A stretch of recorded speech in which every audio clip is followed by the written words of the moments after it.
9:35, Felipe, le tengo noticias sobre la emergencia económica y la Corte Constitucional. Sí, cuente a ver. Noticias, como lo habíamos anticipado, acaba de ser radicada la primera solicitud por parte de un magistrado para que sea suspendido provisionalmente ese decreto del gobierno que convoca, que declara esta emergencia económica mientras se estudia de fondo sobre si es o no exequible por parte del magistrado Carlos Camargo. Sergio Barbosa.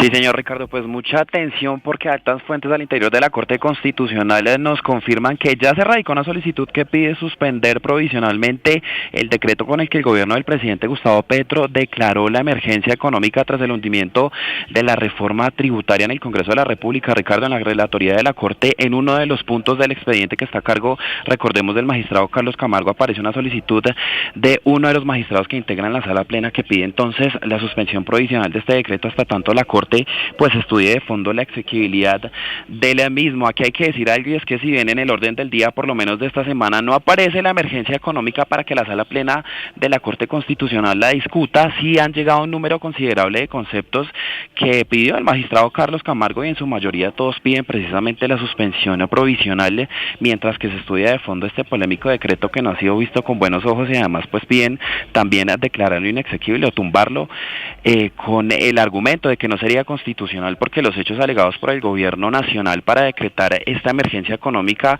dicen varios expertos, son estructurales, predecibles y que son el resultado de decisiones gubernamentales de política fiscal, y que no se trataba de un evento sobreviviente. Repetimos, la noticia hasta ahora es que fue radicada una solicitud allí en la Corte Constitucional que pide suspender provisionalmente el decreto de la emergencia económica hasta que la sala plena de la Corte defina de fondo si es o no legal, Ricardo. Muchas gracias, Sergio. Me dicen, Felipe, desde la Corte que quien radicó la solicitud de suspensión provisional es el magistrado Jorge Enrique Ibáñez, el presidente de la Corte.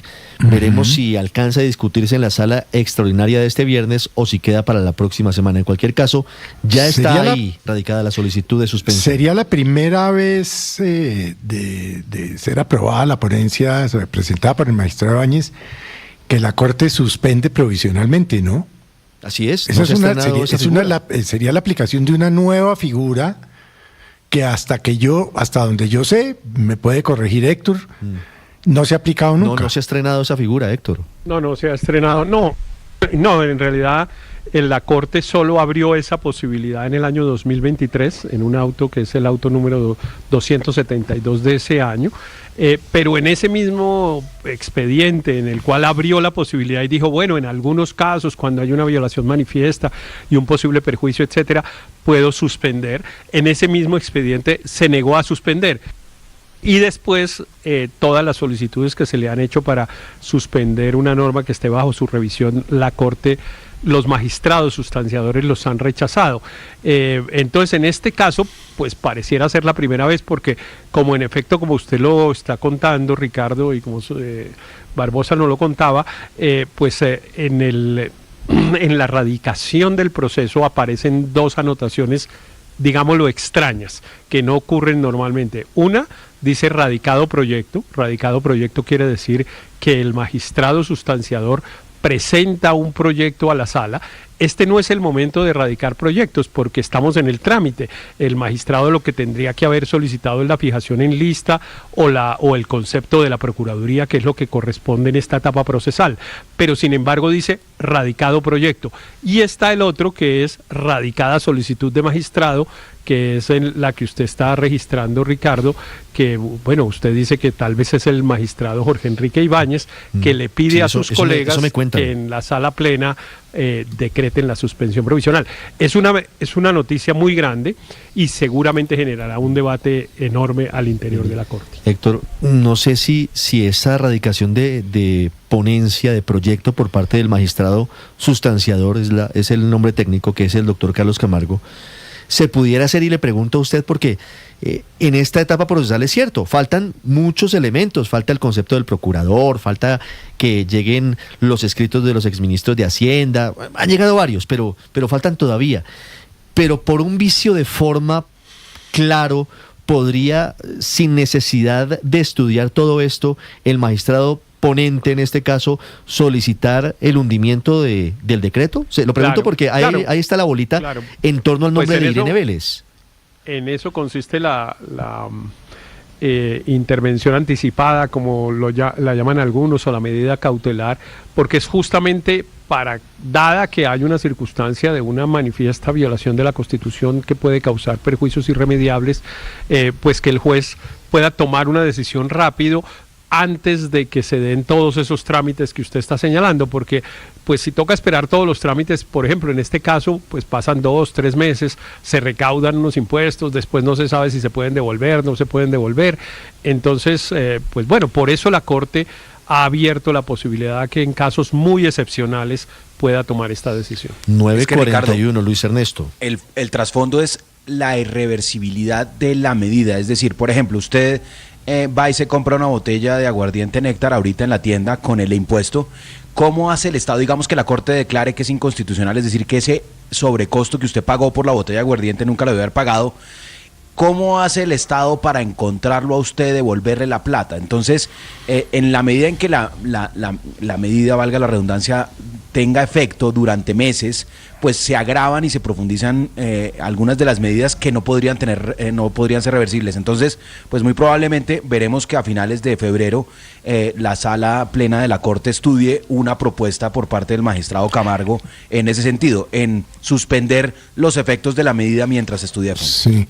Pero Luis Ernesto, eso ya ha pasado en otras sentencias de la Corte, planteando o solucionando el tema que usted plantea, y es que ellos, lo que llaman los abogados, modulan la sentencia, establecen desde cuándo así es son los efectos. Normalmente estas Héctor, corríjame por favor, que usted es el profesor de Constitucional, pero cuando hay este tipo de situaciones no van hacia atrás nunca, sino siempre hacia adelante. Pues la regla general es que las decisiones judiciales, las de la Corte Constitucional, producen efectos hacia el futuro, claro. Felipe.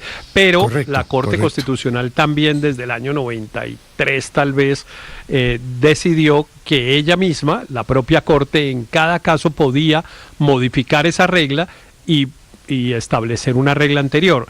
En buena parte de los impuestos que ha declarado inconstitucionales la Corte ha ordenado que se devuelvan o que se apliquen al impuesto que el contribuyente tiene que pagar en el siguiente año. Déjeme, le echo 2 cuentos, Ricardo, rápido. Esta modificación de la Corte ocurrió en el año 1992 o 93, no lo recuerdo con exactitud, pero fue un estado de excepción que declaró el gobierno del presidente Gaviria y decretó unos impuestos. Y había la discusión, ese estado de excepción se va a caer, tal como en efecto se cayó. Pero cuando hicieron el decreto, le preguntaron al ministro Rudolf Homs, que era el ministro de Hacienda, bueno, ministro, pero esos dicen que se va a caer, y entonces él contestó, bueno, pero cuando ya se caiga ya hemos recogido el impuesto. Y entonces eso perdóneme la expresión coloquial, le sacó la piedra a los magistrados, y los magistrados tumbaron el decreto y ordenaron que se devolviera la plata. Fue la primera vez que pero la es que lo que plantea Luis Ernesto es totalmente válido. Es decir, entonces, si yo que compré durante la vigencia de este decreto de emergencia económica 3 botellas de vino, 2 de aguardiente, eso es imposible. 5 cartones de cigarrillos, ¿quién me devuelve eso? Nadie le va a devolver. No hay cómo hacer esa devolución, en la práctica eso es imposible. Ahora en buena parte de esos decretos, esos impuestos todavía no se están recogiendo, ni siquiera que están ustedes mencionando. Bueno, en el IVA sí. No, ya se están aplicando en licores. El del trago sí. En el IVA, el de IVA sí, pero no el de consumo. El de IVA se está aplicando, No, porque el de consumo lo pagan los productores, los fabricantes, digamos, las fábricas de licores, la pagan cuando cuando expiden la cosa o cuando importan el licor. Y ninguna de esas dos cosas, digamos, todavía se ha declarado. Pero sí, tienes razón, lo que está pagando la gente hoy en la tienda de más por el aguardiente, pues es imposible devolverla. Esa es una de las razones por las cuales le están pidiendo a la Corte que urgentemente suspenda el decreto, porque después no va a tener cómo remediar el problema. En otros casos puede remediarlo, o algunos casos como el impuesto al patrimonio, que solo se va a pagar dentro de algunos meses, pues de la Corte tiene tiempo, digamos.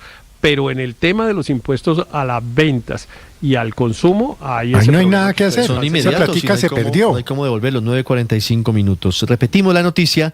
Ya fue radicada la Usted se solicitud imagina, de suspensión Ricardo, provisional de este ¿Se decreto de imagina emergencia uno económica diciéndole en la a su Corte? contador con 5 recibos de la licorería de 3 botellas de vino, hagan el favor y me cruza eso contra Hombre, mis impuestos de renta? No hay nada que hacer, Felipe. Eso ya se fue así, Paola. 9:45, que le tengo otra noticia importante del divorcio de Nicolásito Petro y de Daisuris Vázquez. Me decía Paola.